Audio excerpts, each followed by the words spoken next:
she's desperately trying to mask through unbelievable bill issuance and whatnot, unless she just thinks war is cheap. And she fundamentally thinks that we're just going to go back to the zero bound and then we do away with the central. Because remember, Danielle DiMartino Booth makes this point all the time, that when the Fed's at the zero bound, they're not a central bank, right?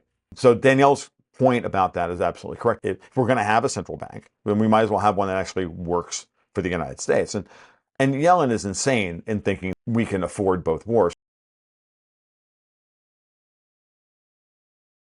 American policy makes no sense to the rest of the world because it's not supposed to. Because you're thinking like the people who are in charge are actually working for the United States. They are not. They are working to destroy it.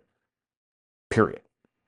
Okay? And if the Powell wing of the American political power structure wins, y'all are going to have to deal with the fact that we're not coming back down to ever going back to the zero bound, and there will never be any more QE. And emerging markets are going to take the brunt of this, and developing markets are going to take the brunt of this, at least in the short term. So again, this is why Russia and China are trying to fill into that vacuum to provide alternative sources of funding and de-dollarization and all those other things. And Powell understands that and says, okay, great. You're going to de-dollarize. We're going to take the dollars and bring them back home.